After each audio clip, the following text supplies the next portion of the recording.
Sichot Umanim Halakha Dalet, on est passage He, donc page 60 en haut de la deuxième colonne. Alken Hashomer Sachar Chayav Begneva Vaveda. Donc celui qui garde avec un salaire, il est chayav de payer si ça a été volé ou si ça a été perdu, si l'objet a été volé ou perdu. Du moment où quelqu'un il reçoit un salaire, alors il tombe sur lui l'obligation de la responsabilité de garder la chose.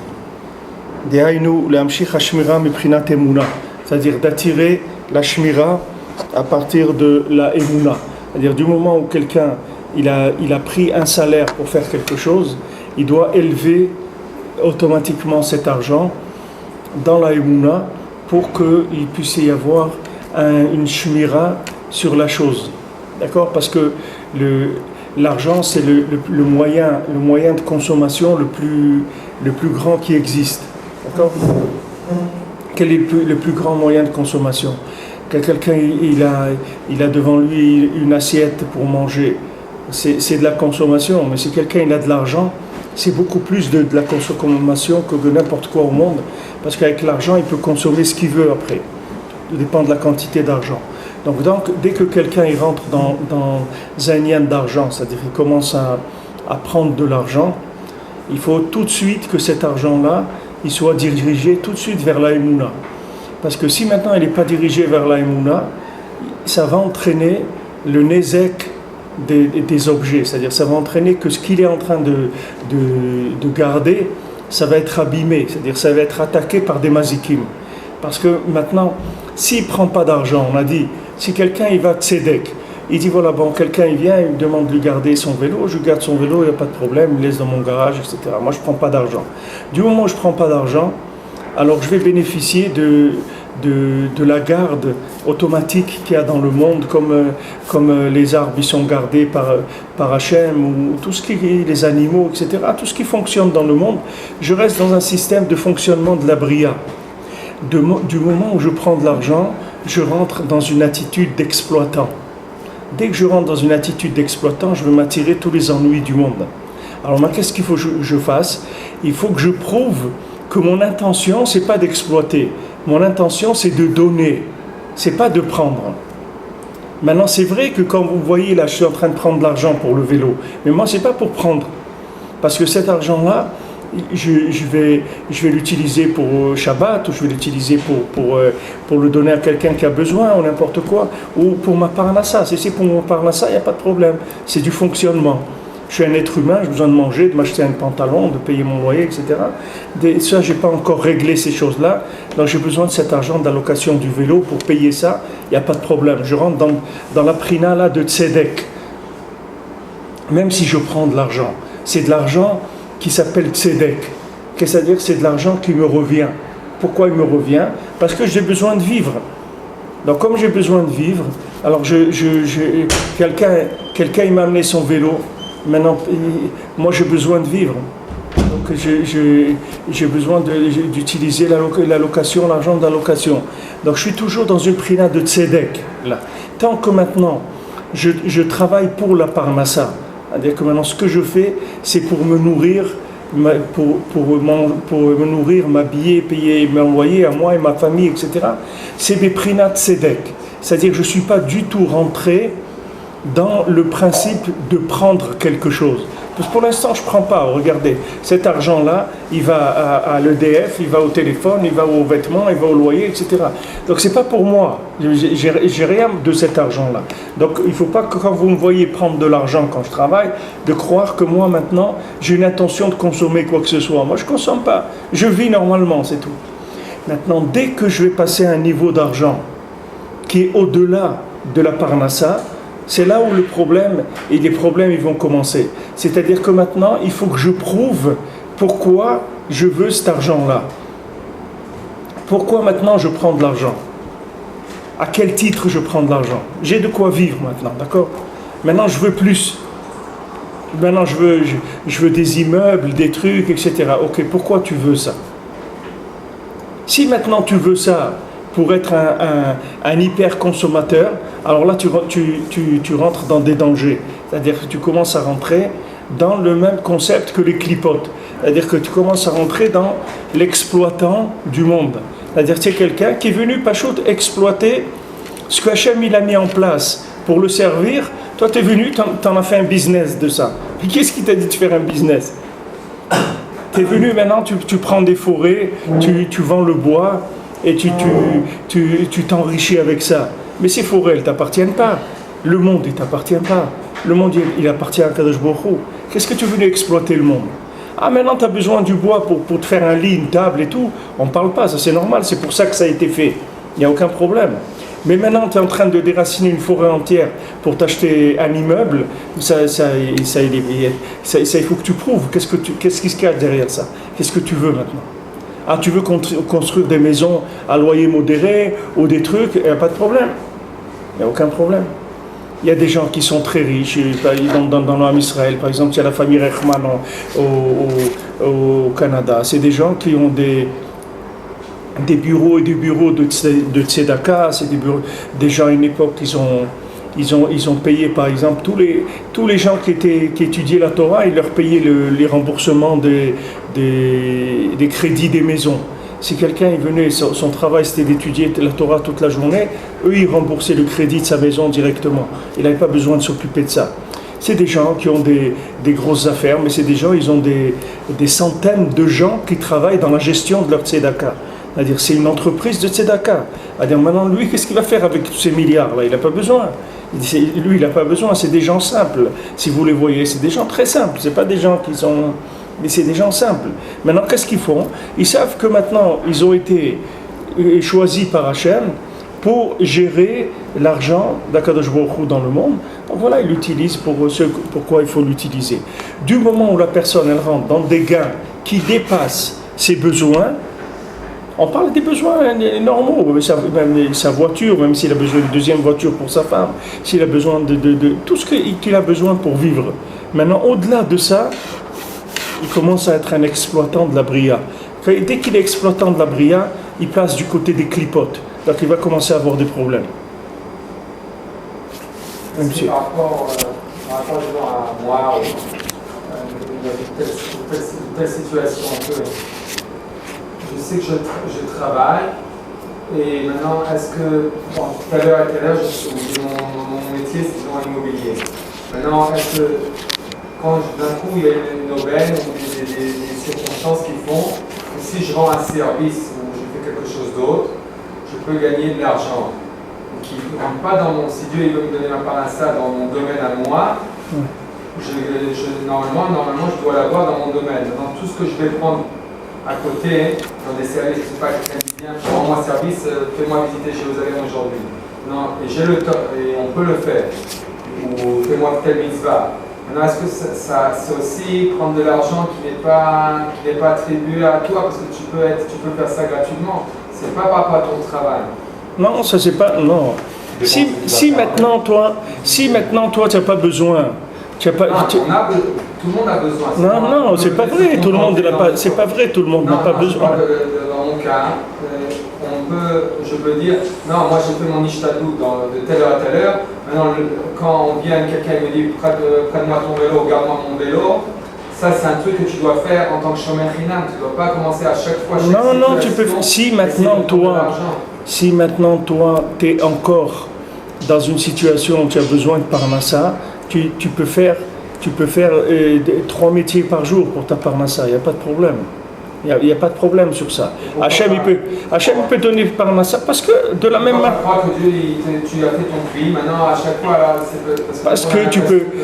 Regarde, il y a des gens qui ont parnassa sans travailler du tout. Et il y a des gens qui ont parnassa en travaillant 2 heures par jour. Et il y a des gens qui ont parnassa en faisant 2 métiers par jour. Il y a des gens qui travaillent 14 heures par jour. Ils ont 2 places où ils travaillent. Et il y a des gens qui font des petits travaux à droite, à gauche, etc. Ils ont leur parnassa qui vient de plusieurs choses. Tu n'as pas l'obligation de te cantonner dans un seul kéli tant que tu n'as pas parnassa. Maintenant, si tu as parnassa comme il faut, tranquille, et que maintenant ça, c'est quelque chose qui va venir en plus de ta parnassa, alors ça, tu n'es pas obligé. Pas obligé de le faire. Tu n'es pas obligé.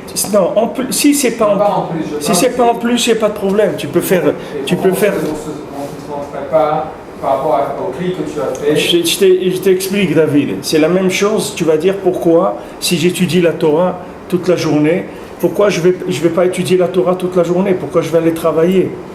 Parce que maintenant, dans le monde, il y a des gens qui font partie des 39 travaux de Mishkan, et il y a des gens que Toratam ou Manutam.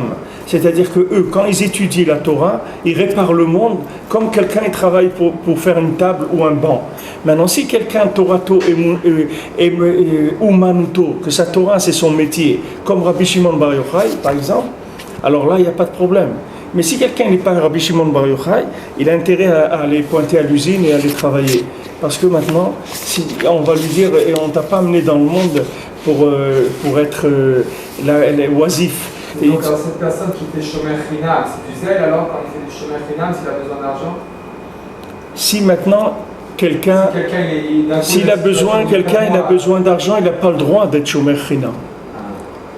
Parce que maintenant, supposons maintenant que sa femme il lui manque de l'argent pour acheter un vêtement pour les enfants, par exemple. Et lui, maintenant, il vient, quelqu'un lui dit, tu peux me garder mon vélo pendant un mois? Il dit, il n'y a pas de problème. Il dit, mais je suis prêt à payer pour ça. Et lui dit, non, c'est pas la peine de payer, etc. Alors lui, maintenant, qu'est-ce qu'il fait? Il joue les gentlemen sur le compte de sa femme qui doit acheter un vêtement pour les enfants. Si tu n'as pas Parnassa, là où tu peux faire Parnassa, il faut faire Parnassa, au contraire. C'est une mitzvah. Tu es en train de lui. Avec la personne, elle travaille. Même si elle travaille déjà, même si elle travaille, c'est quelque chose à côté. Si quelqu'un, par exemple, il s'occupe de gérer les comptes de quelqu'un dans un pays ou de s'occuper et tout, en plus de ce qu'il fait de son métier, il s'occupe d'autre chose. Mais tout ça, il le fait pour Parnassa, parce qu'il n'a pas de Parnassa, il n'est pas arrivé à joindre les deux bouts, comme on dit. Mais si maintenant quelqu'un, ça y est, il a Parnassa, Baruch Hashem, il est bien, il est tranquille, et il y a des choses qui viennent en plus, alors ces choses-là, il faut pas les prendre, ou bien il faut les prendre pour donner. Et dire voilà, je vais le faire, mais je connais une famille là de nécessité, où j'ai des enfants qui ont besoin, où j'ai de la famille qui a besoin d'un truc. Moi, il n'y a pas de problème, si que je touche de là, je vais leur donner. Alors, il n'y a pas de problème. Parce que c'est avec Emouna. C'est pour ça que Rabbeinu, il a dit dans la Torah 23, on l'avait vu, que quand tu vas travailler, il faut dire que toute ton intention dans ton travail, c'est de gagner pour donner la tzedaka. C'est pour ça que tu travailles. C'est pas pour autre chose. Toi, tu travailles pour donner la tzedaka, c'est ça ton travail. Maintenant, ta parnassa, elle n'est pas dans le massa ou matan. Ta parnassa, elle est beprinat tzedek. C'est-à-dire, ta parnassa, elle va devenir beprinat tzedek. Quoi que tu fasses, Akadosh Baruch Hu va donner une parnassa, que tu aies de quoi manger, etc. Maintenant, là où tu rentres en position délicate, c'est quand tu vas avoir plus d'argent qu'il ne faut. Alors là, à ce moment-là, il faut que tu pries pour savoir quoi faire avec, ou bien tu sais déjà quoi faire avec, tu vas l'orienter tout de suite vers là où il faut. Donc maintenant, si quelqu'un il garde un objet sans prendre d'argent, ou bien maintenant, s'il prend de l'argent pour sa parnassa, c'est comme s'il n'est pas d'argent. Parce que le massier, lui, c'est un collecteur de fonds. Il collecte de l'argent pour la société d'électricité, pour la société de gaz, pour le loyer, pour l'essence de la voiture. Il collecte de l'argent pour eux. C'est ce qu'il fait, lui, maintenant. Donc là, il est dans Prinat Tzedek. Là où il rentre dans un problème, c'est quand il collecte pour lui. C'est-à-dire quand maintenant il travaille, mais c'est pour lui, c'est-à-dire maintenant il a de l'argent, il a quelques centaines de milliers de côté, et là, il va décider ce qu'il va faire avec. Est-ce qu'il va s'acheter un yacht? Est-ce qu'il va s'acheter un appartement sur la côte, sur la Riviera, ou des choses comme ça? Alors là, déjà, il rentre dans le monde des clipotes. Parce que là, il devient un exploitant du monde. Alors qu'Hachem, il a créé le monde pour que tu donnes, pas pour que tu prennes. Le monde ne t'appartient pas et tu n'as pas le droit de prendre. De la même manière que ton corps ne t'appartient pas et tu n'as pas le droit de l'utiliser pour des plaisirs personnels, tu n'as pas le droit d'utiliser ton corps pour des plaisirs qui sont à toi personnels. Tu ne peux l'utiliser ton corps que pour servir l'humanité, pour servir Hachem, pour servir ta famille, etc. Mais tu ne peux pas utiliser ton corps à des fins personnelles. La même chose, ça. Ton travail, de l'argent, tu ne peux pas l'utiliser à des fins personnelles. Ou maintenant tu utilises pour du fonctionnement, ou tu utilises pour donner. Quand tu utilises pour le fonctionnement, ça ne s'appelle même pas de l'argent, puisque maintenant ça passe d'une main à une autre. Donc ce n'est pas de l'argent. L'argent, c'est ce qui reste. C'est ce qui reste. Voilà, maintenant tu as fait un mois, tu as fait 1 mois, 2 mois, 3 mois, tu as de quoi vivre pendant quelques années même. Alors maintenant, là, tu rentres dans un problème si tu as beaucoup d'argent, parce qu'il faut savoir qu'est-ce que tu dois faire avec. Dans quoi tu vas l'investir, c'est-à-dire à qui tu vas le donner, pourquoi il est fait cet argent-là. Parce que maintenant, normalement, tu ne dois pas en avoir en plus. Si tu en as en plus, c'est pour le redistribuer. Il n'y a aucune raison qu'Hachem il t'en donne en plus. Alors je répète plusieurs fois cette idée parce que c'est une clé, que si quelqu'un il a compris ça, il a réglé le problème de la parnassa pour sa vie, il est tranquille. C'est fini, il n'y a plus de problème dans la parnassa. Parce que dès que quelqu'un il commence à prendre au-delà de ce qu'il a besoin, il rentre dans le monde des clipotes. Il se fait attaquer par les clipotes. Parce que les clipotes, c'est des profiteurs, c'est ça les clipotes. Les clipotes, elles profitent du monde. C'est des forces négatives qui profitent de la création. Profitent de la création. C'est-à-dire qu'ils viennent profiter du... Ah tiens, ils sont arrivés. Ah, vous avez fait ça, vous avez fait ça. Ah, c'est bien. Eh bien, ils profitent. Il y a des gens, ils profitent des infrastructures dans un endroit. Il y a des infrastructures, ils en profitent, ils les abîment même. Mais c'est jamais des gens, tu ne vas pas les voir donner 1 centime pour ça. Mais profiter, oui. Là où il y a à profiter, il y a quelque chose de gratuit, on peut prendre quelque chose et tout, ils vont être les premiers pour prendre. Mais là où il faut donner, tu ne vas jamais les voir là-bas. Parce que c'est des mentalités de clipote, c'est une mentalité de clipa, de prendre, toujours prendre, aller voir ce qu'on peut prendre. Maintenant on a gagné, bon Hachem, on a de quoi vivre, on a de quoi manger, de quoi s'habiller, bon Hachem, non, encore. Qu'est-ce que tu veux encore? Pourquoi faire? Ah, tu as une intention, tu es quelqu'un qui gère des biens sociaux pour redistribuer, il n'y a aucun problème. Tu veux aider ton fils, il n'a pas, tu veux aider ta fille, tu veux aider ta famille, tu veux aider ton voisin, tu veux aider l'homme Israël, tu veux aider des gens qui sont aveugles, est-ce que tu veux créer un jardin d'enfants, il n'y a aucun problème, tout ce que tu veux faire, tout ce qui va être donné, tu es couvert, parce que ça s'appelle de la Emouna. Dès que tu donnes, ça s'appelle Emouna. Dès que tu prends, tu rentres dans un problème. Si tu prends ce que tu as besoin, tu es dans Prinat Tzedek, c'est-à-dire c'est fonctionnement normal.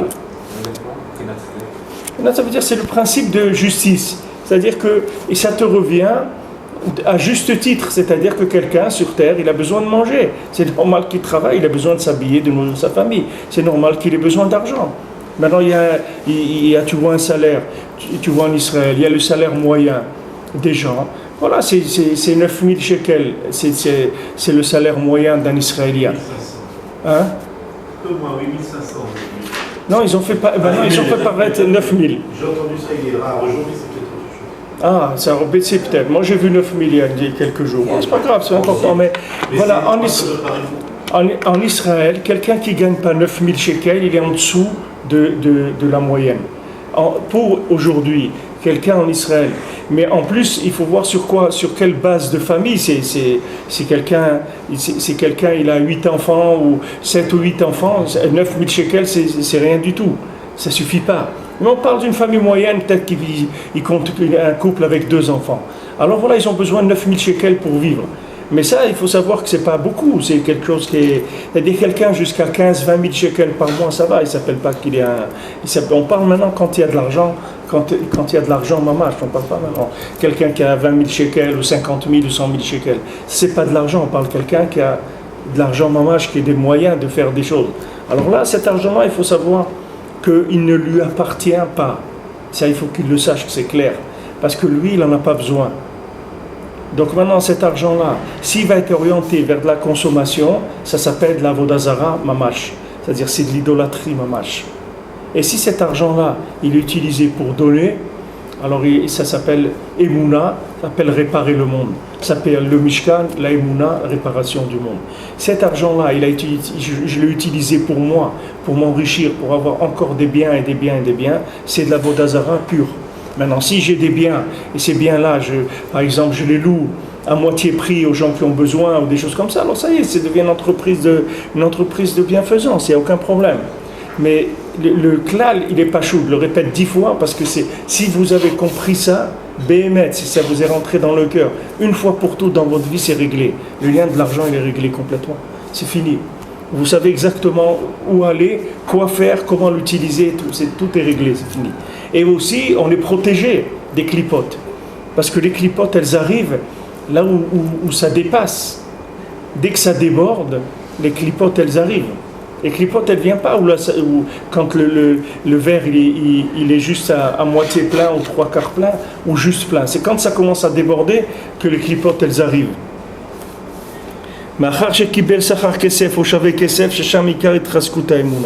Donc maintenant, si quelqu'un il a reçu de l'argent pour faire un travail et que cet argent-là, maintenant, il n'est pas chez lui, Prinat Tzedek, alors il faut qu'il ait Emouna pour utiliser cet argent-là. Sinon, il rentre dans un problème.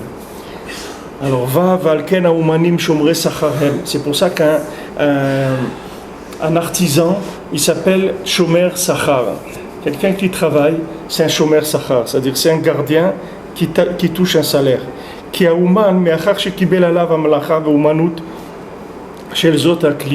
Maintenant, si un artisan, il a pris sur lui de faire cet objet-là, de faire une poterie ou de faire un costume ou quelque chose, voilà, il a pris sur lui de faire ça.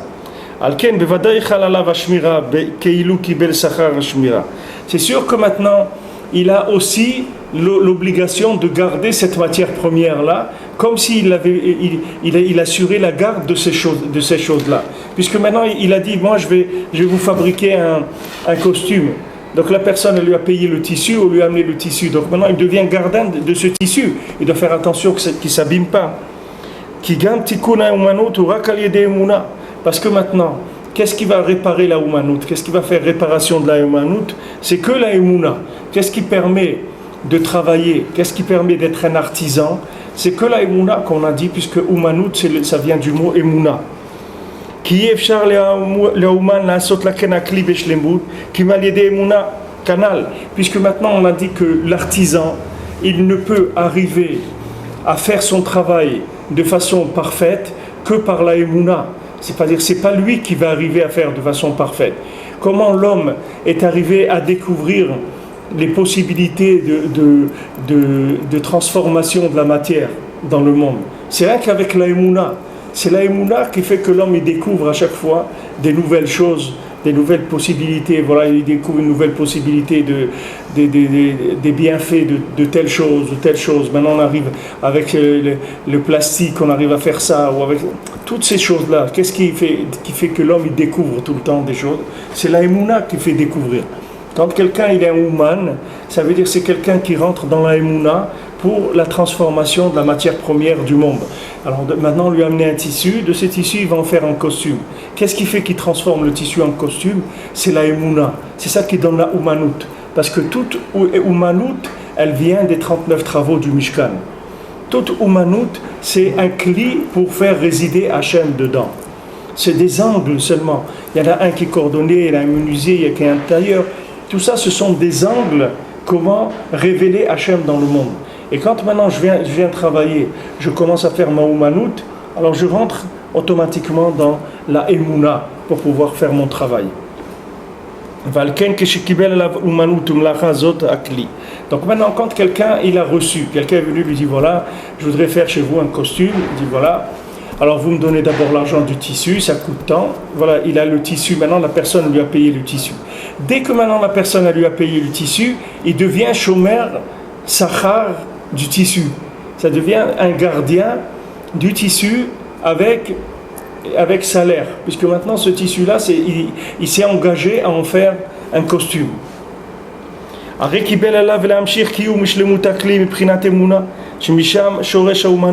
Donc maintenant, qu'est-ce qu'il a dit lui? Il s'est présenté comme quoi? Comme transformateur de matière première. Comme un réalisateur, comme quelqu'un qui vient et qui réalise des projets. Il dit voilà, vous voyez ce morceau de tissu là, maintenant vous voyez c'est quoi? C'est un simple rouleau de tissu. Eh bien, venez dans quelques jours, vous allez voir ce que je vais vous en faire. Alors il en fait un costume, quelque chose de magnifique, etc. Alors c'est quelqu'un qui vient, c'est un Ouman, c'est-à-dire c'est quelqu'un qui est un artisan qui sait transformer la matière première. Alors dès qu'il rentre dans cette attitude, il lui faut de la Emouna, parce que c'est la Emouna qui permet la transformation des choses de manière valable. Quelqu'un il peut transformer aussi des choses pour détruire, mais maintenant pour quelqu'un qui veut transformer pour construire, c'est-à-dire révéler Hachem, alors il doit faire ça Oumanut avec Emouna. Valken bevadai chayav beshmira como shomer sachar. Donc lui, c'est sûr qu'il a l'obligation de garder, comme si c'était un gardien qui touchait un salaire pour garder la chose. שגם הוא עיקר חיובו באחריות השמירה, הוא רק מחמד שעל ידי שכר שקיבל חללה המשכת השמירה משורשה, מבחינת אמונה, שתלויה בממון. C'est parce que maintenant, tout son engagement qu'il a pris, c'est quoi? C'est qu'il s'est engagé à transformer la chose. Donc maintenant, du moment où il s'est engagé à transformer la chose, il doit s'attacher à la Emouna, parce que c'est ça qui va lui permettre d'être un Ouman. Chez Tlouya Bemamon, Beprinat Ve'emuna Me'od, chez Uprenat Tzedek, Kaitrabra Be'emet, Ita Avidat Emouna. C'est-à-dire que maintenant, le Tzedek, quand il se lie avec le Emet, ça devient de la Emouna. Alors on a dit, la justice, c'est s'acquitter, c'est-à-dire c'est le principe de s'acquitter. Maintenant, quand on recherche la vérité, alors la vérité, elle va amener à la Emouna. C'est-à-dire les gens qui cherchent la vérité, ils vont comprendre pourquoi ce monde il a été créé, qui est Hachem dans le monde, quelles sont les interactions qu'il y a entre toutes les choses dans le monde, des objets, les individus, les situations, etc. Ils vont savoir que tout a un sens. Tant que quelqu'un n'a pas la Emouna, il ne va pas comprendre le sens de ce qui se passe dans le monde. Une fois que quelqu'un a la Emouna, il va comprendre le sens de toute chose. Mais la Emouna, elle vient avec la recherche du Emet. Et ce Emet-là, il vient une fois qu'on a passé Tzedek, qu'on est sorti de Tzedek, qui est le principe de justice, de droiture. Et de là, on va après vers la recherche de la vérité. Et de là, on va vers la Emouna. Donc maintenant, un Ouman, c'est quelqu'un qui vient pour transformer un objet. C'est-à-dire qu'il va venir révéler maintenant quelle est la véritable nature de cette chose-là. C'est-à-dire que maintenant, vous avez vu ce bois-là, ce tronc d'arbre, ça a l'air quelque chose qui sert à rien apparemment, mais Béhémet, ça sert, à part de le couper pour se chauffer, pour en faire du bois de chauffage, qui est la première utilisation que l'homme il a faite avec le bois, mais il y a aussi beaucoup d'autres choses qu'on peut faire avec le bois, et ça c'est une attitude d'Emouna, c'est-à-dire que maintenant, la Emouna, c'est le côté créatif de la personne. C'est-à-dire que quand il va se rapprocher de l'objet, il va avoir un rapport d'Emouna avec la nature, il va savoir qu'Hachem, il a créé le monde pour servir l'homme, et de manière à ce que l'homme il puisse servir Hachem. Alors il va découvrir quelles sont les utilisations possibles de chaque chose. C'est la Emouna qui va lui donner cette Oumanouk. Alors comme on a dit, je vous ai dit le maasé de Rabbeinu pour celui qui a travaillé bûcheron toute la journée pour manger. Et après il a demandé donne-moi mon salaire, mon repas. Il lui a dit va là-bas et tu leur demandes qu'ils te servent. On lui a servi à manger. Alors il a soupiré. Il a dit pourquoi tu soupires? Il dit j'ai travaillé dur pour ce repas. Il a dit non, tu t'es trompé parce qu'ici c'est une soupe populaire. Ici on donne à manger gratuitement. Alors il lui a dit tu as travaillé pour rien et tu as mangé pour rien. Ça veut dire que maintenant, qu'est-ce que dire tu as travaillé pour rien? Ça veut dire quand tu as travaillé bûcheron, c'est pas ça qu'il fallait avoir dans ta tête. C'est pas qu'il fallait avoir dans ta tête je fais bûcheron pour avoir mon repas. Parce que regarde, le repas il était là à côté de toi, il était gratuit. Mais tu fais bûcheron pour révéler Hachem dans le monde. C'est pour ça que tu fais bûcheron. Tu fais bûcheron parce que le fait d'être bûcheron, c'est un des 39 travaux du Mishkan. Et ça va révéler Akadosh Baruch Hu dans le monde. Donc dans ton travail, qu'est-ce que tu vas faire? Tu vas être agréable avec les gens. Tu vas essayer de leur faire plaisir. Tu vas essayer de leur faire ce qu'ils te demandent le mieux possible. Tu vas faire ton travail de façon le mieux possible. C'est-à-dire que quand quelqu'un il fait bien son travail, Rabbeinu il dit que c'est mamash la melacha du Mishkan. Quand quelqu'un il s'applique à bien faire son travail, alors c'est une melachet à Mishkan. Mais si maintenant quelqu'un il a trouvé un travail, c'est un moyen pour lui d'extirper de l'argent aux gens, il n'a pas de raison de faire bien son travail. Au contraire, il va bâcler tout ce qu'il peut, puisque le principal c'est de prendre de l'argent. Maintenant, surtout si la personne l'a payé à l'avance, alors là il a comme dit quartier libre pour faire ce qu'il veut, puisque la personne elle l'a déjà payé. Donc avant qu'il ne va pas lui rendre l'argent, donc il fait le travail n'importe comment. Souvent des gens ils vont vous dire ne payez pas à l'avance, parce que quand vous payez à l'avance, vous poussez la personne à bâcler le travail. Parce que lui, maintenant, il travaillait pour l'argent. Lui, il a déjà tout léché l'argent. Il a même dépensé avant de commencer le travail. Quel goût il va aller avoir le travail? Puisque lui travaille pour l'argent. Mais l'argent, maintenant, ça y est, il a consommé. Mais quelqu'un, c'est pas du tout cette attitude qu'il doit avoir quand il travaille. Quand il travaille, il faut qu'il sache que c'est un créateur, c'est un artiste, c'est un artisan. C'est quelqu'un qui va faire une place pour Hachem dans le monde à travers la transformation de l'objet qu'il va faire. De la même manière, quand quelqu'un fait la Brit Mila, il peut dire j'ai fait la Brit Mila pour X raisons. C'est-à-dire que maintenant, par exemple, si quelqu'un il est né, un juif est né, on lui a fait la Brit Mila pour des raisons médicales. Ses parents ils ne savaient pas qu'il fallait faire la Brit Mila. Et maintenant, on leur a dit voilà ce petit et tout, il a des problèmes de santé, il vaut mieux que vous lui fassiez la circoncision, c'est mieux pour sa santé. On lui a fait la circoncision. Il ne s'appelle pas circoncis. Bien que physiquement il a été circoncis, mais il ne s'appelle pas circoncis. Pourquoi ? Parce que l'intention pour laquelle ça a été fait, ce n'est pas l'intention de révéler Hachem dans le monde. La circoncision, c'est pour révéler Hachem dans le monde, c'est-à-dire pour établir une alliance avec Hachem. C'est pour ça qu'on fait la circoncision. Ce n'est pas pour autre chose. Il y a pas de, s'il n'y avait pas cette mitzvah, jamais on n'aurait fait la circoncision pour des raisons médicales. On va pas se amputer un morceau de chair pour des raisons médicales, on n'est pas fou. Tout le monde le fait parce qu'Hachem, il a dit de faire ça. C'est ça l'alliance. Béni ou Ben Israël. C'est un brit entre moi et le Ham Israël. C'est pour ça qu'on le fait. Donc maintenant, dans tout travail, comme on le vit avant, comme Hachem, il a créé le monde Chaser. Hachem, il a créé le monde manquant. C'est-à-dire qu'il est tout à finaliser. Tout est à finaliser. Tout est à développer. Donc quand je me présente comme développeur du monde, je ne vais pas dire, moi je développe le monde pour prendre de l'argent. C'est pas pour ça que je développe le monde. Moi mon travail, c'est maintenant je suis doué pour une chose. Alors je fais cette chose-là, d'accord. Maintenant la parnassa, la soupe populaire, elle est là à côté de moi. C'est pas parce que j'ai coupé du bois toute la journée que je vais avoir le repas de la soupe populaire. Ça n'a aucun rapport. Mais les gens, ils établissent des rapports entre ces choses-là. Quand ils établissent des rapports entre ces choses-là, c'est ça qui leur fait fausser complètement la donne de toute la vie. C'est-à-dire qu'ils ont une approche de la vie qui est complètement faussée. Complètement faussée. Vous avez l'extrême d'un côté ou d'un autre. Ou celui maintenant qui va travailler toute la journée pour faire de l'argent, ou celui qui va dire « Ah bon, Hachem c'est lui qui donne Parnassa, ah moi je ne travaille pas. Ah, mais qu'est-ce que tu veux lui faire sur terre ?»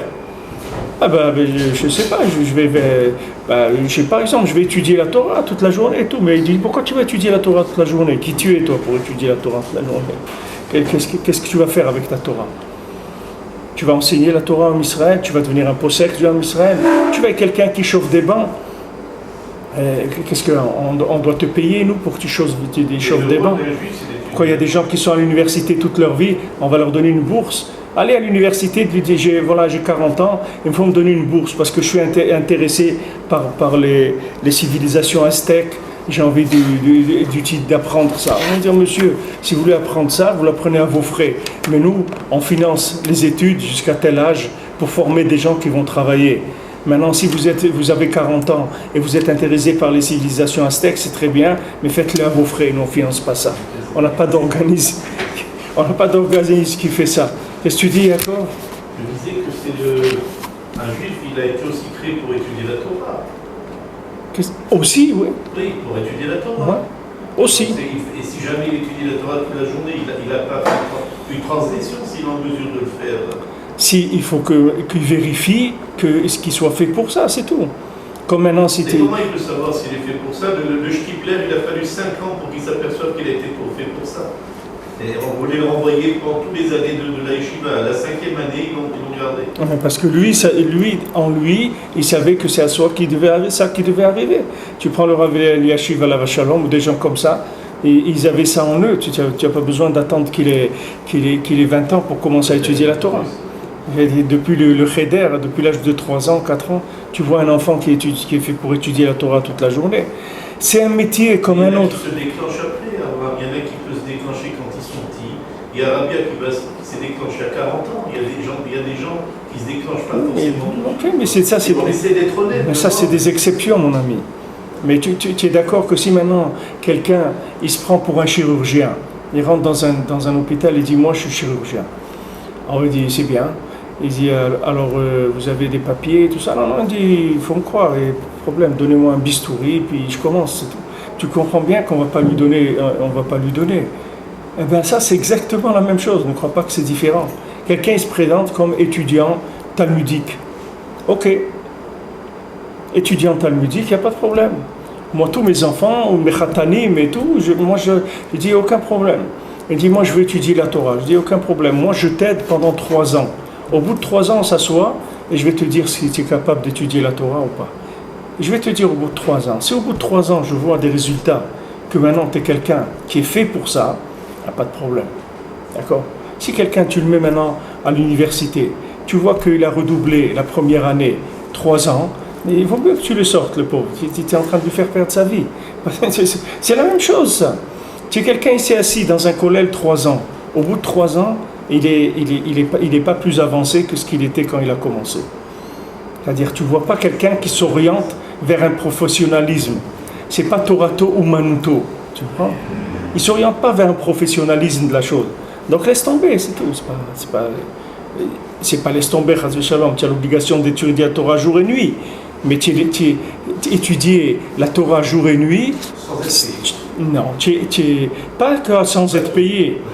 Tu es yotse d'étudier Torah et le Yom Valaïla quand tu étudies 2 halachot le jour et 2 halachot la nuit. Avec ça, tu es Mekayem Vagitabo Yom Valaïla. C'est Mishnah Berurah qui le rapporte dans l'Akdama Mishnah Berurah, Bar Kapara, je crois qu'il dit 2 halachot le jour, 2 halachot la nuit, ça s'appelle tu as étudié la Torah jour et nuit. Ça, c'est le minimum pour un juif. Tous les juifs, ils doivent faire ça. Parce que tous les juifs, ils ont l'obligation d'étudier la Torah. Mais ça prend combien? Un quart d'heure par jour. Ça ne prend pas plus. J'ai discuté avec un rav ce matin à la synagogue, on a prié. Et il donnait des cours. Alors les gens allaient dans des cours à 9h du soir. Parfois, ils étaient fatigués. Donc on commençait à 10h. Alors c'est embarrassant de donner des rendez-vous avec des gens qui travaillent pour leur donner, pour faire un shiur Torah à 9h du soir. Parce qu'ils arrivent à minuit, ils sont très fatigués. Alors il m'a dit, c'est très grand, c'est une grande mitzvah d'étudier la Torah le soir. Ouais. On va parler Yomam Balayla. Alors je lui dis que ce que j'avais appris quand c'est Yomam Balayla, Layla c'est après Chatzot Alayla. Ouais. Layl c'est Layl. C'est donc Alayla c'est après Chatzot. Et donc il n'y a pas de lien d'étudier après la tombée de la nuit la Torah jusqu'à... Non, mais ça aussi c'est un métier qu'il faut connaître. C'est comme tous les métiers. Tu vas apprendre un métier, n'importe quel métier. Il faut apprendre un métier. Tu travailles dans l'imprimerie. Maintenant, tu viens, tu mets du papier dans une machine, il ne marche pas. Tu te prends des heures, tu passes, le papier ne passe pas dans la machine. Maintenant, tu dois savoir qu'un papier, ça ne se stocke pas dans l'humidité. Parce que quand le papier il s'humidifie, il n'arrive plus à passer dans la machine. Mais ça, c'est des choses du métier, il faut les apprendre dans le métier. On ne va pas te dire tout ça le jour où tu es arrivé tu vas commencer. Il y a des choses, c'est un métier, ça s'apprend. Alors maintenant, quelqu'un il veut étudier la Torah, c'est un métier, ça s'apprend. Comment on étudie, quand on étudie, par quoi on commence, quel domaine il faut mettre en premier, sur quoi il faut accentuer, etc. C'est une umanout, Torato umanuto. Ça veut dire c'est son métier. C'est la personne, tu le vois que c'est son métier. Mais si quelqu'un il étudie la Torah parce qu'il n'a rien à faire, alors il vaut mieux qu'il fasse quelque chose qui est utile pour le monde. Il y a des gens qui disent non, moi c'est vrai que de ma Torah il ne sort rien du tout. Mais au moins pendant que j'étudie la Torah, je ne fais pas de bêtises. Je ne vole pas les gens, je ne fais pas de lashon hara parce que je suis occupé à étudier, etc. Et si maintenant je ne faisais pas ça, alors peut-être que je serais en train de molester les gens, de faire des choses comme ça. Alors cette personne-là, tu dis, mais écoute, va apprendre un métier et rends-toi utile pour l'humanité. Pourquoi tu vas démarrer en te présentant comme quelqu'un d'inutile au monde? C'est pas vrai. Akadosh Baruch Hu t'a créé utile. C'est sûr que tu as ta place dans le monde. Il n'y a aucune sheila que c'est ta place dans le monde. Mais seulement, il faut que tu la trouves, c'est tout. Trouve ta place dans le monde. Peut-être que tu vas être un très bon menuisier, un très bon plombier, un très bon électricien, un très bon conseiller financier. Je ne sais pas, cherche ta place. Il y a 39 travaux dans le Mishkan. Rentre dans le Mishkan, prie, demande à Kadosh Baruch Hu qui te donne ta place dans ces 39 travaux. Ah, maintenant tu veux rentrer, tu dis non, moi je veux Torato ou Manuto. Alors on va voir, il n'y a pas de problème. Viens, assieds-toi, 3 ans, étudie toute la journée. Au bout de 3 ans, tu viens, on va passer un examen. Je vais parler avec toi, je vais te dire tout de suite, il n'y a aucun problème. Je vais te dire si tu peux en faire ton métier ou pas. Mais je peux pas te lancer, te prendre en garantie que c'est ton métier, parce que Stam, toi, tu as envie de faire ça. C'est pas parce que tu as envie. Tu viens à l'hôpital, c'est bien, tu as un bistouri et tout, tu as envie d'opérer les gens, mais tu m'excuses, c'est un métier, ça s'apprend. On passe des examens, on fait du chimouche, on apprend, on fait de l'expérience. Avant de lever un bistouri sur un Ben Adam, il faut des années et des années d'expérience. Et il faut être accompagné aussi. Jamais quelqu'un va lever un bistouri la première fois tout seul, ça n'existe pas. Même s'il a assisté à 100 opérations, on ne va pas lui donner, jamais. J'ai vu des Moëls, c'était une catastrophe.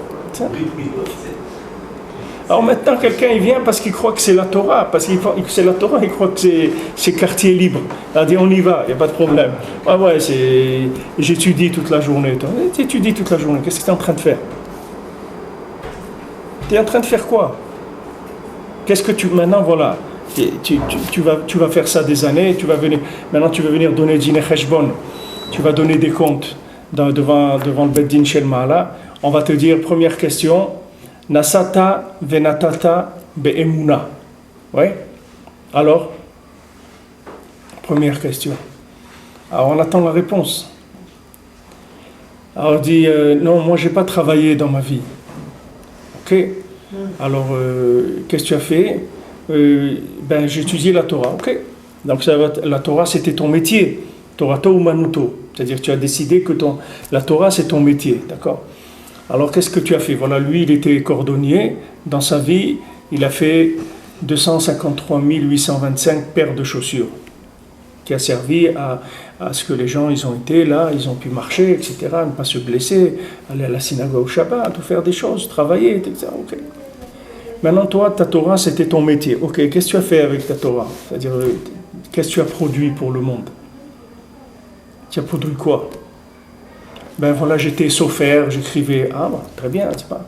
J'ai appris Moël, j'étais Moël. Oh, c'est bien. J'ai enseigné la Torah, c'est bien. Mais il faut que tu donnes des comptes. Qu'est-ce que tu as fait avec ton métier? On ne va pas te payer pour rien faire. On ne t'a pas fait parachuter dans ce monde avec tout ce que ça coûte en haut pour qu'une Neshama, elle rentre dans un gouffre et elle soit assistée pendant les 120 ans qu'elle est sur Terre pour qu'il soit là pour glandouiller. C'est pas pour ça qu'il est venu dans le monde. Alors mon ami, si tu vois qu'au bout de 2, 3 ans, 4 ans, 5 ans, tu n'as rien produit, lève-toi vite. Va vite apprendre un métier. Vite, avant qu'il soit trop tard. Parce que si tu veux commencer à apprendre un métier à 40 ou 45 ans, tu ne pourras plus apprendre un métier. Nulle part on va t'apprendre un métier. Et là, tu vas commencer à souffrir. Ça va être très, très dur. Alors, il vaut mieux que tu commences maintenant. Maintenant, si tu as un doute, ce n'est pas difficile. Va apprendre un métier d'abord. Sache faire quelque chose. Et après, une fois que tu apprends ce métier, va essayer de t'entraîner à étudier la Torah, voir si c'est ton domaine, si c'est ton métier la Torah. Essaye, tu verras. Et si maintenant c'est pas ton domaine, tu as toujours ton métier, tu peux reprendre ton travail, etc. Il n'y a aucun problème. Mais tu peux pas te lancer dans une affaire où tu sais pas du tout, ça te peine. Tu sais pas du tout ce que tu vas devenir. Et maintenant tu vas fonder un foyer, une famille et tout. Où tu vas les amener tous ces gens-là? Tu vas les amener vers quoi? Si tu es un cordonnier, un truc, il n'y a pas de problème, tu rentres. Au moins, quand ils ont besoin des chaussures pour Shabbat, toi, tu as des chaussures gratuites. Et voilà, tu leur donnes quoi manger, etc. Voilà, tu sers à quelque chose. Et maintenant, tu es en train de glandouiller toute la journée, tu es dans des sphères, tu es en train tu veux savoir des choses, etc. Mais pourquoi tu veux savoir ces choses-là? Qu'est-ce que tu vas en faire? Ils ont essayé, au temps de Rabbi Shimon Bar Yochai, tous les rabbinim, d'étudier comme lui complètement. Ils se sont plantés, mais après ils sont partis faire des métiers. Sandar et ferro. Parce que pour que ça soit ta Umanout, ton métier, il faut que tu produises. C'est simple. Tout métier, il parle de transformation. Rentable. Voilà, rentable, exactement. Tu dis que tu es menuisier, ok, qu'est-ce que tu as fait dans la menuiserie? Ben voilà, j'ai fait des tables, des armoires, ok, pas de problème. Maintenant tu étudies la Torah, c'est ton métier, qu'est-ce que tu as fait? Dis-moi ce que tu as fait, voilà. Ça fait 10 ans que tu étudies la Torah, tu as fait quoi? Qu'est-ce que tu as produit? Quel est le résultat de ça? Alors maintenant, c'est Torato Umanuto, ou bien Torato Umanuto, ou non Torato Lo Umanuto. Maintenant, si quelqu'un, c'est pas humain, c'est pas parce qu'il n'est pas humain qu'il n'a pas le droit de réparer ses chaussures. Il n'y a pas besoin d'être cordonnier pour coller la semelle de ses chaussures qui s'est décollée, il n'y a pas de problème. Il peut coller la semelle de ses chaussures sans être un professionnel. La Torah aussi. Tu peux étudier Yomam Valaila, c'est-à-dire 2 halachot le matin et 2 halachot le soir. Et ça y est, tu t'es acquitté d'étudier la Torah jour et nuit. Mais la première question qu'on te pose dans le Olam Haba, c'est pas est-ce que tu as fixé du temps pour la Torah. La première question qu'on te pose, est-ce que tu as fait ton commerce dans la Emouna? Peu importe quel que soit ton commerce, même si ton commerce c'est la Torah, qu'est-ce que tu as produit? Quel Umanout tu as fait dans le monde?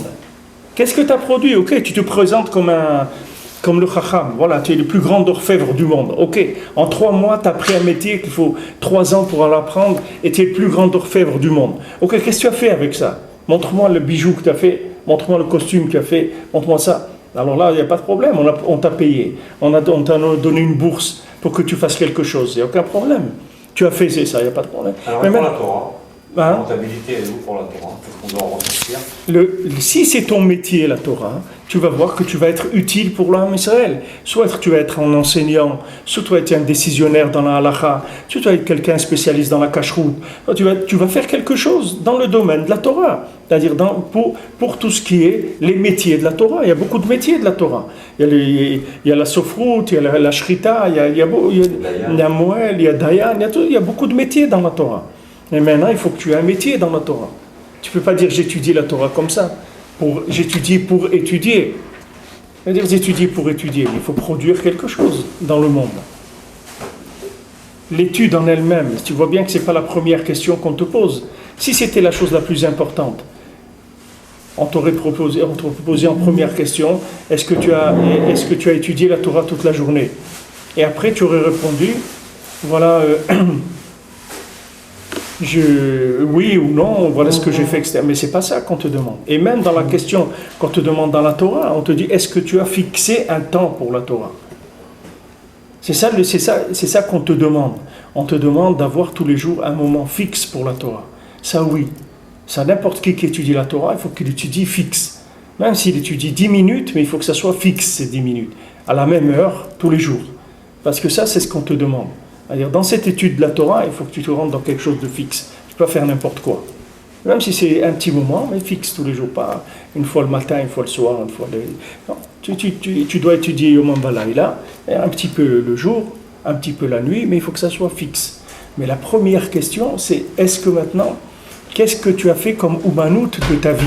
C'est ça qu'on te demande. À quoi, quand on te dit Nasata venatata be'emuna, ça veut dire dis-moi à quoi a servi ta vie sur terre. Qu'est-ce que tu as amené à l'humanité? Voilà, tu dis j'ai amené des enfants.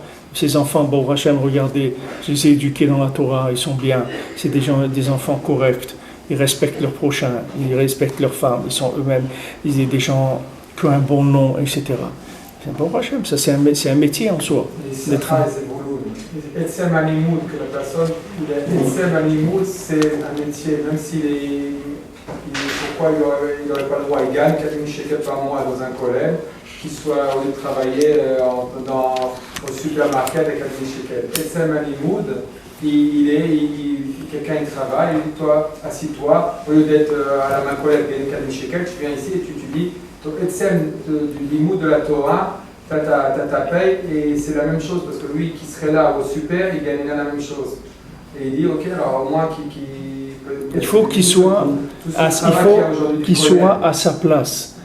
C'est même un juif qui étudie la Torah, il est déjà à sa place, qu'il le veuille ou pas, il est plus à sa place. C'est pas vrai. Pourquoi? Parce que ouvre les yeux, regarde ce qu'il y a autour de toi, tu verras. On voit sur la majorité des personnes, toutes les villes entières, tous les chassidim, tout ça, qui sont... Pourquoi un juif il est né? Pour moi, un juif il est né pour étudier la Torah. son métier. C'est pas vrai. Non. C'est pas vrai. C'est pas tout le monde qui est né pour ça. Mais c'est sinon, alors, c'est ce qu'il a dit Rabbi Shimon Bar Yochai quand il est sorti de la grotte, il a vu quelqu'un comme ça qui était en train de parler ou je sais pas qui, il l'a brûlé. Quand je lui ai dit quoi, tu es sorti pour brûler le monde, mais retourne là-bas, mon ami. Non, pourtant, le Rabbeinu il dit que celui qui travaille, enfin qui fait la Avodat Hashem pour avoir un métier, par exemple pour devenir un arabe ou pour devenir quelqu'un, c'est pas bien. Non, c'est pas que c'est pas bien.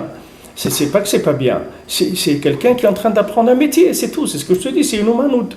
Maintenant, il apprend sofer, ou il apprend chochet et tout. C'est comme s'il apprenait médecin ou avocat ou n'importe quoi. C'est le métier de la Torah, mais la Torah en elle-même. Ça s'appelle pas l'ishma. Ça s'appelle pas l'ishma. Ça s'appelle pas l'imoud, l'ishma. Ça s'appelle l'imoud pour apprendre un métier.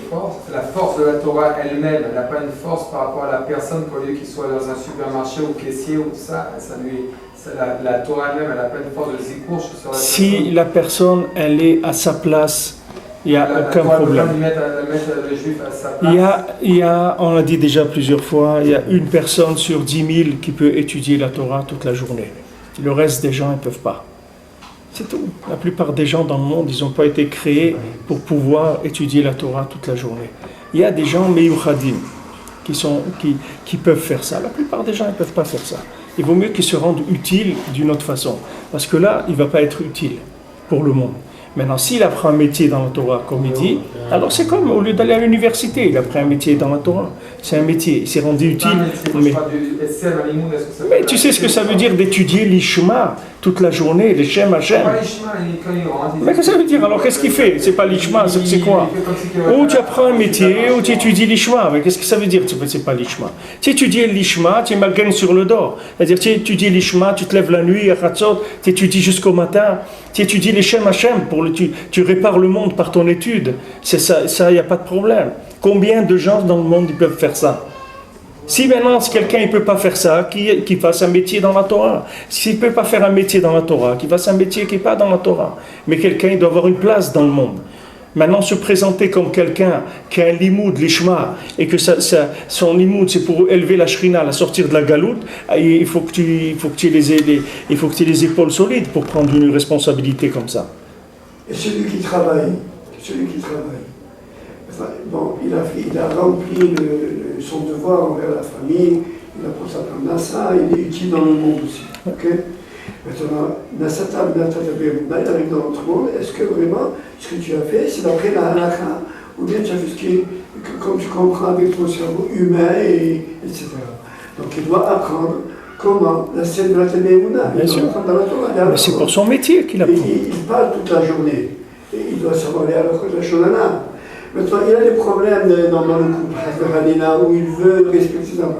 Il y a des règles. Rabbeinu, il attendait, donc il doit savoir étudier ça. Rabbeinu, il a dit qu'il faut étudier Shulchan Aruch pour tout le monde. Il n'a pas dit que pour les rabbanim. Pour savoir Shulchan Aruch, on a besoin de Rabbeinu pour savoir comment prier, savoir comment la parnassa, comment se conduire avec sa femme, comment avec les enfants. Je ne sais pas, moi je m'assois à étudier toute la journée dans ça, et ça ne me suffit pas. Parce qu'on traverse tellement, surtout dans cette génération, de problèmes. Ce qu'on passe, on a besoin de comprendre comment se conduire, comment parler, comment penser, comment se conduire avec la femme, comment faire le Rabbeinu, il a donné une méthode. Cette méthode, elle n'a pas besoin qu'on rajoute sur ça. Rabbeinu l'a dit, si tu dis Shulchan Aruch, tu fais de bodédot 1 heure tous les jours, tu viens au Man en Shana, Zéou. Avec ça, tu répares tout. Tu n'as pas besoin de plus que ça. Il n'y a pas besoin d'être un érudit en philosophie humaine ni en psychologie humaine pour être marié, pour avoir des enfants. Il y a des gens, ils ne savent rien du tout et leur femme, elle est très heureuse. Voilà, un monsieur, il est venu chez nous, avec nous à Rosh Hashanah et c'est un monsieur exemplaire dans le Shalom Bayit. Pour Hachem, sa femme, elle est très heureuse et lui, il a dit, il a toujours respecté sa femme, il a toujours aidé sa femme, il a toujours été présent avec elle. Jamais sa femme, elle a été chez le dentiste tout seul, ou toute seule, ou là, elle a été un truc. C'est des gens qui ont un savoir-vivre, c'est tout. Ce savoir. Maintenant, si quelqu'un ne sait pas vivre, et il va aller chercher la Torah pour apprendre à vivre, il y a des niveaux plus bas pour apprendre à vivre. C'est pas la peine d'aller chercher la Torah pour rentrer dans le Derech Eretz. Dans le Derech Eretz, il s'apprend. Il s'apprend bifnei atzmo. Il n'y a pas besoin d'aller chercher les secrets de la Kabbalah pour savoir comment respecter sa femme et ses enfants. Je ne sais pas, moi, quand je me suis marié, j'ai vu qu'il n'y avait pas les règles de Eretz, la société et l'université à déformer les notions humaines, et la rue, elle déforme encore plus les nerfs et les pressions de la vie, ça déforme encore plus.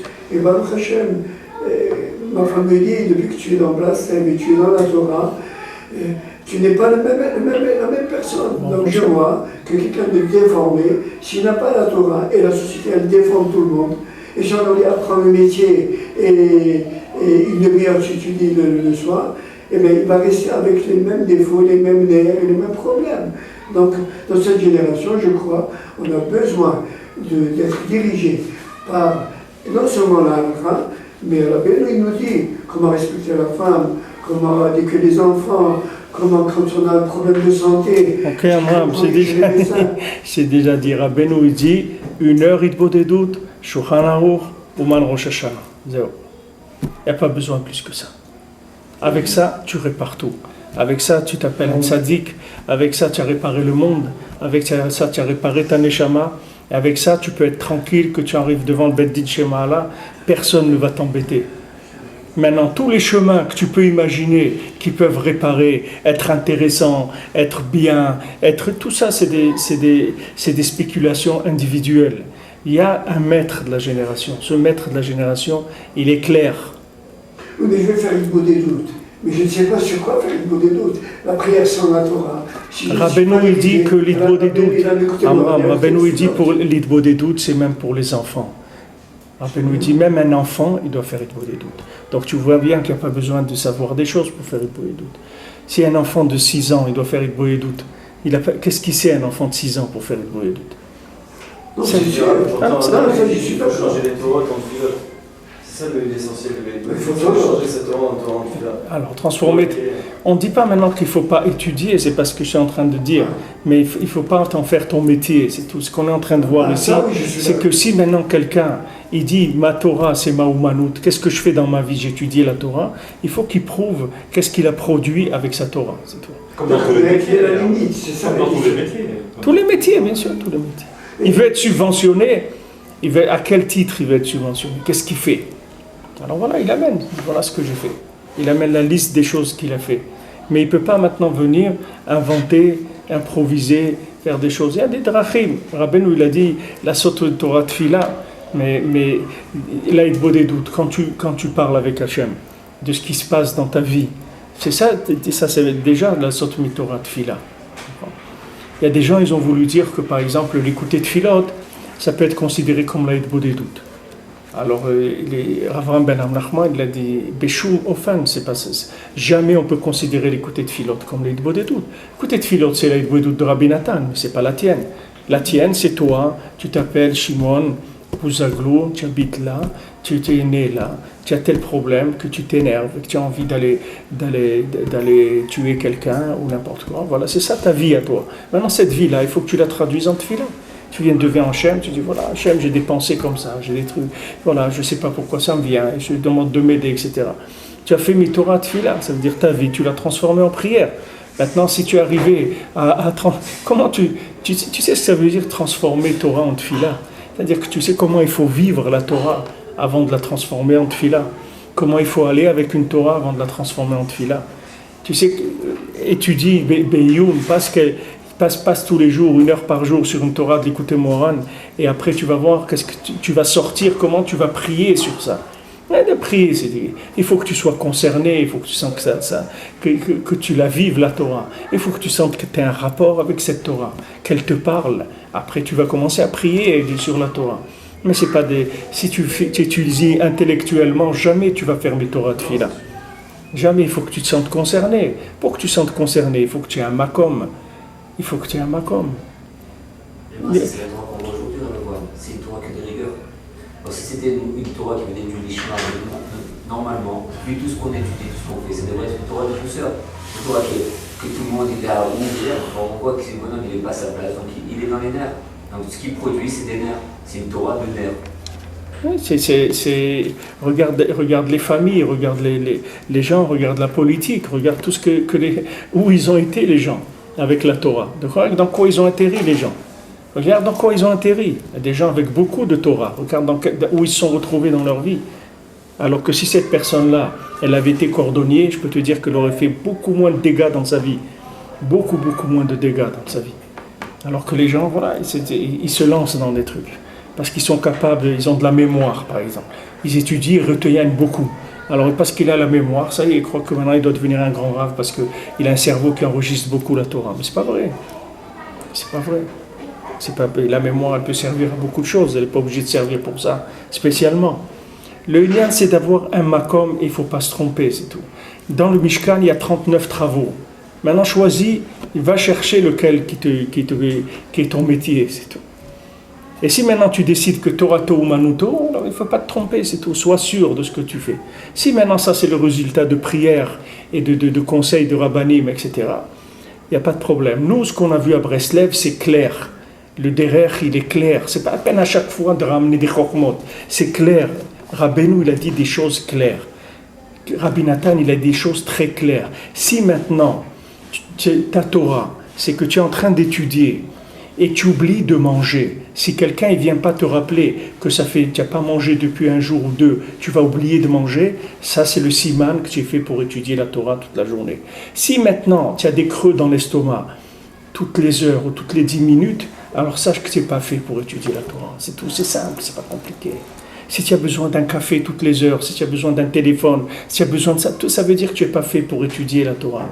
Étudier la Torah, ça veut dire que quand tu rentres dedans, tu t'en vas complètement. C'est-à-dire que tu sais plus où tu es, Bichlal. Tu sais plus dans quel monde tu es. Ça, c'est pas une madriga Eliona. C'est la madriga qui est Mourcheret. C'est ce qu'il a demandé Rav Levi Yitzhak à Rav Rambam Nachman quand il s'est marié. Rav Levi Yitzhak, il avait 16 ans. C'était un gaon dans la yeshiva. Dans le livre de cette yeshiva, c'est écrit, voilà, le plus grand matmid, le plus grand assidu qu'on a jamais vu dans notre yeshiva, c'est Levi Yitzhak Bender. C'est quelqu'un, le chasse, toutes ces choses-là, il est passé comme rien du tout. Tu le voyais même quand il était vieux. Quand il avait 90 ans, il étudiait beaucoup plus que n'importe quel barour de 18 ans. D'accord ? Il étudiait 16 heures, 17 heures, 18 heures par jour et il descendait des sfarim et des sfarim sans arrêt. Ok ? Et lui, quand il s'est marié, Rav Nachman, il lui a dit ça. Il lui a dit, regarde, si maintenant tu es en train d'étudier et tu oublies ce monde complètement, et qu'à un moment, tu as un petit creux dans l'estomac, tu prends un bout de pain et tu manges, et tu continues à étudier, alors va étudier toute la journée. Et sinon, il vaut mieux que tu ailles travailler. Lui, il a compris, il a été travailler tout de suite. Mais les gens qui avaient à Ouman, ils étaient 27 à Ouman comme ça, dans la synagogue, dans le Kloïs. C'est des gens qu'ils étaient à la synagogue depuis Motzei Shabbat jusqu'à vendredi. Ils étaient à la synagogue toute la semaine, jour et nuit, ils étudiaient. Et ils se rappelaient les uns aux autres qu'ils n'avaient pas mangé avant la shkia, parce qu'ils oubliaient de manger. Alors, ils faisaient un tna, il y avait un qui était de service, il devait dire avant la shkia, non, allez, arrêtez d'étudier, maintenant il faut manger un kazaïd de pain. Arrêtez d'étudier, il faut manger un kazaïd de pain. Alors, ils s'arrêtaient et ils mangeaient le kazaïd de pain. Voilà, ça, c'est le siman que quelqu'un il peut étudier la Torah toute la journée. C'est comme quelqu'un, on veut te passer un test pour savoir si tu es capable de faire un métier. Voilà le test, si tu es capable d'étudier la Torah. Si tu es capable d'étudier la Torah comme ça veut dire que tu es fait pour étudier la Torah toute la journée. Et sinon, non, c'est tout. C'est clair. C'est clair. Tant que maintenant tu as dans la tête la moindre ta'ava, le moindre pensée sur quelqu'un, le moindre pensée de femme, le moindre pensée d'argent, parce que tant que tu aimes l'argent ou le manger, oublie, ça veut dire que tu n'es pas fait pour étudier la Torah, c'est tout, c'est pas difficile. Pour étudier la Torah, il faut avoir un ofi, il faut être prêt pour ça. Être prêt, c'est ça. C'est-à-dire que ce monde, il n'existe pas pour toi. C'est tout.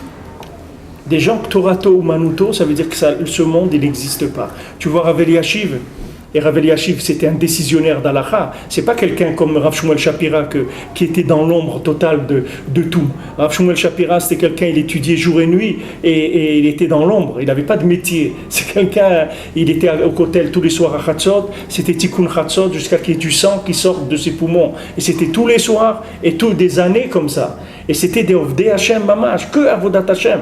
Rav Eliashiv encore, c'était un décisionnaire, c'était un posek, c'était quelqu'un qui était dans le tzibour. Et pourtant, tu vois, Rav Eliashiv, c'est quelqu'un, il dormait presque jamais. Tu vois qu'ils ont mis des caméras chez lui, il ne dormait presque jamais, parce que c'est des gens qu'il n'y a pas, tu ne vas pas lui dire, viens, on va aller à un restaurant, viens, on va se faire un petit voyage, viens, on se fait une petite pizza, viens, on va essayer de faire un petit chèque, on va aller voir quelqu'un, voir si on peut lui prendre un peu d'argent. Ça n'existe pas, c'est quelque chose qui n'existe pas, parce qu'ils ne sont pas là-dedans, Birlal. C'est des choses qu'on a parlé, Baruch Hashem, aujourd'hui, on est dans d'autres choses que ça. Ça, c'est les bases, c'est le béaba. C'est comme un petit enfant de 5 ans, il veut conduire un avion. Ok, on est d'accord, peut-être ça viendra un jour, pas pour l'instant. Tu ne peux pas être pilote d'avion. Peut-être un jour, tu seras pilote d'avion, mais maintenant, à l'âge de 5 ans, tu ne peux pas. C'est tout, tu es trop petit. Si tu assois sur le siège, tu ne vas plus arriver à tenir le volant. Alors pour l'instant, tu restes tranquille, tu peux pas. C'est des choses de béabad, là il y a un doute pour Rabbeinu. C'est pas les Breslevers, c'est des gens qui travaillaient. Il y a que des gens comme Rav Ben Nachman, Rabbi Nathan, des gens comme ça qui travaillaient pas. Mais les Breslevers, c'est des gens qui travaillaient tous. Mais attention, ils travaillaient, Rav Levi Yitzhak, il travaillait, il faisait Sioum Hachas tous les ans, Sioum Shulchan Aruch tous les ans, Sioum des Shas Mishnayot tous les Rosh Chodesh, Sioum du Zohar HaKadosh tous les ans, Sioum de Shnai Mikra Vechar Targum avec Rashi toutes les semaines. Je veux dire, c'est des gens, en travaillant, ils faisaient tout ça. Et après, Rav Levi Yitzhak, il étudiait 3 heures, il écoutait Moharan tous les jours. 3 heures par jour, il étudie l'écouter Moharan tous les jours. C'est pas comme ça un petit peu, une petite Torah Élysée. Et c'est des gens qui ont travaillé toute leur vie, ils ont travaillé. Ils ont travaillé toute leur vie, ils ont arrêté. Comme tout le monde, à l'âge de 70 ans, il a arrêté de travailler. À l'âge de 70 ans, il s'est mis à s'occuper du Ham Israël, de 70 ans à 92 ans. Mais dans leur vie, ils ont travaillé, ils avaient une place dans le Olam, comme tout le monde. Ils avaient un makom, ils étaient soit Melamed, soit épiciers. Au début, il était épicier, il vendait de la farine. Après, il a vu qu'il n'était pas commerçant. Les gens ils disaient on va te payer, il ne le payait pas. Autre. Il a vu qu'il ne pouvait pas gérer. Alors il a été fermé la Med, il a enseigné aux enfants. Mais c'était son métier, il enseignait la Torah. C'est tout. Mais c'est un travail. C'est pas d'étudier la Torah. Il enseignait la Torah à des enfants. C'est son métier. Aujourd'hui, c'est l'Yortzai de Hirschleib. Hirschleib Leppel, c'était le gendre de Rav Levi Yitzhak. Ils étaient mariés avec des sœurs. C'est une fille de Rav Kibichia. Rav Hirschleib Leppel, c'était un des grands Breslevers de la génération. Ça fait maintenant presque 40 ans qu'il est niftar. C'était un des grands de la génération qui avait... C'était le Rav de Rav Shmuel Shapira. C'est lui qui a amené d'Ouman le feu de la Hitbodedut, la nuit, de sortir dans les forêts et tout ça. C'est lui qui a amené tout ça en Eretz Israël. Quand les Breslevers d'Eretz Israël, ils ne connaissaient pas toutes ces choses-là. Lui, il était pétri à Ouman. C'est quelqu'un c'était un Polonais qui était mitkarev avec Rav Yitzhak Breiter. Il était dans la yeshiva de Breslev de Pologne. Et après, il a été à Ouman. Et son père lui-même, c'était déjà quelqu'un qui avait les Sfarim de Rabbeinu, qui étudiait les Sfarim de Rabbeinu. Il lui-même dit que son père, il avait un Meshivat Nefesh où il avait écrit à Bachour, il s'appelait Betzalel, je ne sais pas un autre nom encore, un autre prénom, les 2 prénoms. Son père, déjà quand il était jeune, il était déjà Karov de Breslev. Alors c'est des gens, ils avaient un feu de la Torah. Tu peux pas imaginer qui c'était ces gens-là.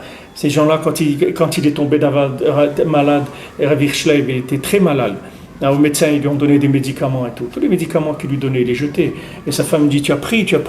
Bien sûr. Après, ils ont trouvé une poubelle dans le balcon. Il y avait là-bas tous les médicaments. Tous les médicaments, il les jetait. Jamais il a pris un médicament.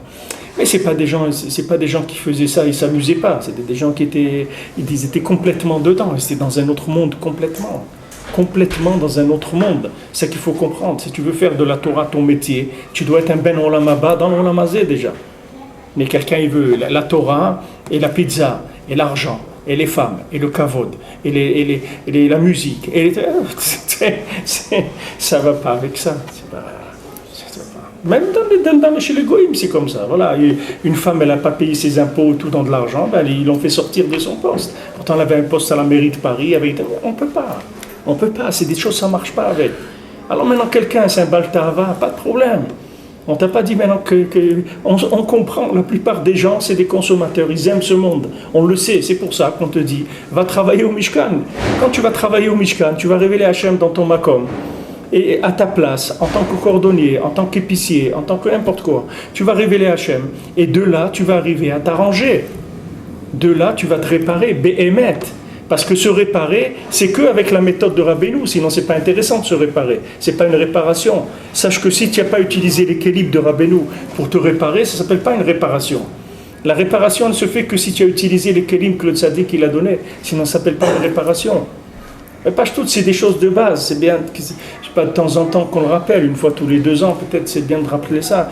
Mais c'est des éléments de base qu'on a Baruch Hashem, développé. Ici, on est dans des notions beaucoup plus profondes d'approche de la vie, mais pas tout, de l'approche de l'argent à un niveau très très élevé, là où nous amène Rabbi Nathan, à des gens simples comme nous. Il nous amène des méthodes qui viennent d'endroits très élevés pour réparer notre vie. Regarde aujourd'hui des gens, Baruch Hashem, tu vois des gens à Paris, comment ils vivent avec ces notions-là. Des gens qui travaillent toute la journée, Baruch Hashem, ils arrivent à être des balais de tzedaka, à donner la tzedaka avant de commencer à travailler le matin, à faire itbodedut au milieu de leur travail, à parler à des gens à côté dans leur travail, à être couvert un petit chiour d'un quart d'heure au milieu de la journée. C'est des gens que tu vois que la Torah, elle vit, le tzaddik qui vit, mais c'est des gens qui travaillent. Tu vas leur dire, étudie toute la journée, il n'est pas à sa place, c'est tout. La personne, elle n'est pas à sa place. Si quelqu'un, il n'est pas comme ça, c'est pas la peine qu'il essaye. C'est pas la peine qu'il continue, en tout cas. Essayer, tout le monde a le droit d'essayer. Il n'y a aucun problème. Quelqu'un, il veut essayer, c'est 3 ans. Moi, je vous ai dit, je dis à mes enfants, mes khatani, voilà un khatan, c'est Baruch Hashem, un gaon, il a fini des masertot, il a des smichot, déjà à l'âge de 17 ans. Ok, il n'y a aucun problème. Tu penses que tu es quelqu'un de métier, on va voir, tu vas te marier, 3 ans, tu vas étudier toute la journée, on va voir ce que ça va donner, c'est tout. Si on voit quelqu'un, des midot, tu vois quelqu'un, c'est un tzaddik, pas de problème. Voilà Rav Shmuel, et voilà Shimon Shapira. Shimon Shapira, c'est quelqu'un, non, dans la génération. Tu es d'accord, Shimon Shapira? C'est une des personnes qui s'il y a 5 dans le monde, il n'y a pas 5 comme lui dans le Roland. Tu es d'accord, Shimon Shapira, c'est Shimon Shapira. Il n'y en a pas beaucoup dans le monde comme lui. Que jamais ils ont été en ville, jamais ils sont sortis de chez eux, ils n'ont jamais été à la banque, ils savent rien que Torah et Tfila, d'accord? Il y a pas. Alors lui, quand je fiance Baruch Hashem mes enfants, il vient toujours. Alors la dernière fois, il m'a dit, Baruch Hashem, tu as choisi un khatan, il a des bonnes midot. Et après, je l'accompagnais, il m'a dit, aujourd'hui, on ne regarde pas la Torah de quelqu'un, on regarde rien que les midot. Il y a eu Zmani, il m'a dit, il y a des époques où on voyait combien quelqu'un il était en Torah. Parce que la personne, on considérait on supposait que s'il y avait la Torah, il y avait le reste avec. Mais aujourd'hui, c'est pas comme ça. Aujourd'hui, c'est pas comme ça. Aujourd'hui, il y a la Torah avec le vol, avec le mensonge, avec la pornographie, avec tout. Et il y a la Torah aussi. Avec tout ça, il y a aussi la Torah. C'est la même chose. Avec tout ça, ça tourne. Avec tout ça. Donc, ce qu'on regarde aujourd'hui, c'est les midot de quelqu'un. La Torah, c'est plus important. Est-ce que quelqu'un il va pas frapper sa femme? Baruch Hashem. Est-ce que quelqu'un il va amener à manger à la maison? Baruch Hashem, il va payer le loyer. Voilà ce qu'on cherche aujourd'hui. C'est du fonctionnement humain minimal. Avec là-dessus du judaïsme. Avec du judaïsme, Shabbat, des choses comme ça. Mais aujourd'hui, on ne cherche plus la Torah. Il y avait une époque, à l'époque de Rabbi Akiva Iger ou des choses, tu voyais quelqu'un, on dit, nous, qu'est-ce qu'il a galère, qu'est-ce qu'il a fait, voilà, Avram Sternhardt, il ne voulait pas se marier avant qu'il ait fini le chasse, il a attendu 2-3 mois parce qu'il lui fallait qu'il finisse le chasse pour se marier. Bon, c'était une époque où il y avait ça, aujourd'hui il n'y a plus ça n'existe plus aujourd'hui. Aujourd'hui, c'est des choses qui n'existent plus. Aujourd'hui, on regarde, est-ce que la personne qui est en face de nous, elle est normale déjà? Si elle est normale, elle s'appelle tzaddik dans la génération. Quelqu'un normal, qui va respecter sa famille, etc. Sinon, ça va dans des choses que Hachem Ishmor. Hachem Ishmor, c'est ce que tu entends toute la journée, parce que les gens ne sont pas à leur place.